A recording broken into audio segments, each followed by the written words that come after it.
আসসালামু আলাইকুম দর্শক বন্ধুরা, কেমন আছেন সবাই? আশা করি সকলে অনেক ভালো আছেন। বন্ধুরা, আজকে আমি আপনাদেরকে গুরুত্বপূর্ণ একটি বিষয় দেখাবো। সেটা হচ্ছে কিভাবে আপনারা বিকাশের স্টেটমেন্ট দেখবেন, বা আপনি সর্বশেষ 30 দিনের মধ্যে কত টাকা লেনদেন করেছিলেন বা কত টাকা লেনদেন করেছেন, সেটাই আজকের ভিডিওতে দেখানো হবে।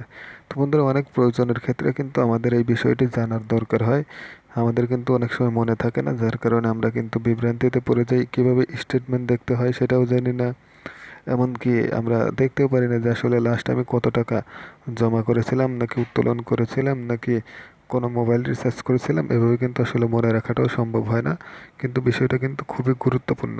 অনেক সময় আমাদের অ্যাকাউন্টের নিরাপত্তার ক্ষেত্রে কিন্তু এই অপশনগুলো লাগতে পারে, বা এই স্টেটমেন্টগুলো দেখার প্রয়োজন হতে পারে, যার কারণে কিন্তু এইগুলো আমরা দেখে থাকি। তো চলুন, আজকে আমি আপনাদেরকে দেখাবো কিভাবে আপনারা যে কোনো বিকাশের সিম থেকে খুব সহজে স্টেটমেন্ট দেখে নেবেন, এবং লাস্ট 30 দিনে আপনি কত টাকা লেনদেন করেছেন সেই বিষয়গুলো একদম লিস্ট আকারে কিন্তু দেখতে পারবেন। তো বন্ধুরা, চলুন ভিডিওটা শুরু করা যাক।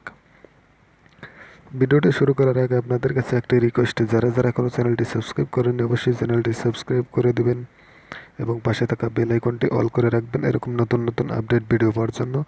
আর যারা সাবস্ক্রাইব করেছেন তাদেরকে অসংখ্য ধন্যবাদ। তারা ভিডিওতে একটি লাইক করে ভিডিওটা শেয়ার করে দেবেন, যেন অন্যরাও এই বিষয়টা দেখতে বা শিখতে পারে। তো বন্ধুরা, যারা টপি থেকে দেখছেন অবশ্যই চ্যানেলটি ফলো করে দেবেন এবং একটি শেয়ার করে দেবেন। আর কথা বাড়াবো না, সরাসরি চলে যাচ্ছে মেইন কাজে। তো এই কাজটি করার জন্য অবশ্যই কিন্তু আপনাদের যেতে হবে আপনাদের ফোন থেকে ডায়াল প্যাড অপশনে। তো আমি আমার ফোন থেকে ডায়াল প্যাড অপশনটি অন করে নিচ্ছি এবং ডায়াল প্যাডে চলে যাচ্ছি। তো তো ডায়াল প্যাডে আসার পর এখান থেকে আপনারা ডায়াল করবেন *247#। তো এটা ডায়াল করার পর আপনারা যে সিমে বিকাশ অ্যাকাউন্ট খোলা আছে সেই সিমে ডায়াল করে দিবেন। তো আমি আমার সিমে ডায়াল করে দিচ্ছি। তো বন্ধুরা দেখুন, একটু লোড নেবে, তারপর কিন্তু আপনাদের সামনে এরকম ইন্টারফেস চলে আসবে। তো এখানে কিন্তু লেখা আছে অনেকগুলো অপশন। তো আমরা যে অপশনটাতে চলে যাবো, এখান থেকে 9 নম্বরে যে অপশনটা দেখতে পাচ্ছেন বন্ধুরা, মাই বিকাশ নামে যে অপশনটা আছে 9 নম্বরে, তো এখানে কিন্তু অবশ্যই 9 নম্বর তুলে এটাতে সেন্ড করতে হবে। তো দেখুন, আমি 9 নম্বর তুলে দিয়েছি। এখন জাস্ট এখান থেকে আপনারা এভাবে 9 নম্বর তোলার পরে সেন্ডে ক্লিক করে দেবেন, তাহলেই কিন্তু পরবর্তী অপশনে যেতে পারবেন বা পরবর্তী ধাপে যেতে পারবেন। তো আমি এখন এটাকে সেন্ড করে দিচ্ছি। সেন্ড করে দেওয়ার পরে এরকম ইন্টারফেস চলে আসবে। আবারও কিন্তু সেমভাবে এখানে অনেকগুলো অপশন আপনারা পেয়ে যাবেন। তো আমাদের এতগুলো অপশন দরকার নেই, যেহেতু আমরা যে কাজটা করব সেই অপশনটা এখান থেকে বেছে নেব। তো এটা বেছে নেওয়ার জন্য আপনারা অবশ্যই 2 নম্বরে যে অপশনটা দেখতে পাচ্ছেন যে রিকোয়েস্ট স্টেটমেন্ট, তো আপনারা এই রিকোয়েস্ট স্টেটমেন্টে যাওয়ার জন্য এখানে 2 নম্বর তুলে দেবেন, এবং 2 নম্বর তুলে জাস্ট এই সেন্ডে ক্লিক করে দেবেন। তো আমি 2 নম্বর তুলে দিচ্ছি এবং সেন্ডে ক্লিক করার পর কীরকম ইন্টারফেস আসে সেটাই এখন দেখাবো। দেখুন, আমার 2 নম্বর তোলা হয়ে গেছে। এখন আমি জাস্ট এখান থেকে সেন্ডে ক্লিক করে দেব।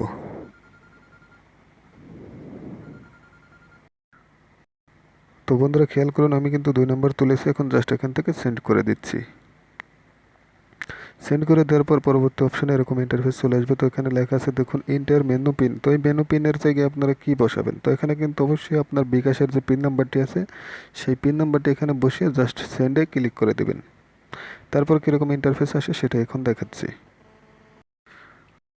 তো বন্ধুরা দেখুন, খেয়াল করুন, তারপর সাথে সাথে কিন্তু এরকম ইন্টারফেস চলে আসবে। এখানে কিন্তু আপনারা অনেক রকম এখানে আপনাদের লেনদেনগুলো দেখতে পারবেন। একদম স্টেটমেন্ট লিস্ট এখানে কিন্তু উপরে লেখাই আছে। দেখুন, স্টেটমেন্ট লিস্ট মানে আপনি এতক্ষণ যেটার জন্য এতদূর পর্যন্ত এসেছেন সেই লিস্টে কিন্তু চলে এসেছে। এখন আপনি কিন্তু চাইলে এখানে দেখতে চান যে এখানে ক্যাশ ইন করেছি কত টাকা, কোন তারিখে কত টাকা মোবাইল রিচার্জ করেছি, কোন তারিখে, সব কিছু কিন্তু লেখা আছে। আপনারও কিন্তু এরকম লেখা থাকবে আপনি লাস্ট 30 দিনে আপনি কত টাকা লেনদেন করেছেন, সেটা ক্যাশ ইন করেছেন নাকি ক্যাশ আউট করেছেন, নাকি মোবাইল রিচার্জ করেছেন, কত তারিখে করেছেন, প্রত্যেকটা বিষয় কিন্তু এখানে লেখা থাকবে। তো বন্ধুরা, এই ছিল আজকের নিয়ম, যে কীভাবে বিকাশের স্টেটমেন্টগুলো আপনারা দেখে নেবেন। তো এটা কিন্তু অনেক প্রয়োজনের ক্ষেত্রে আমাদের দরকার হয় বা লাগে। তো আশা করি বুঝতে পেরেছেন। যেভাবে দেখিয়েছি এই নিয়মটা ফলো করলে কিন্তু আপনারা খুব সহজেই যে কোনো বিকাশ সিমের স্টেটমেন্ট জানতে পারবেন, এবং কত টাকা লেনদেন করেছেন লাস্ট 30 দিনের মধ্যে সকল বিষয়গুলো বুঝতে পারবেন। তো অবশ্যই কিন্তু ভিডিওটা ভালো লেগে থাকলে একটি লাইক করে দিবেন, আর আপনার সুন্দর মূল্যবান মতামতের জন্য একটি কমেন্ট করবেন। আর যারা চ্যানেলের নতুন দর্শক আছেন অবশ্যই কিন্তু সাবস্ক্রাইব করে পাশে থাকা বেল আইকনটি অল করে রাখবেন এরকম নতুন নতুন আরও আপডেট ভিডিও পাওয়ার জন্য। তো ভালো থাকবেন, সাবস্ক্রাইব করবেন। ধন্যবাদ।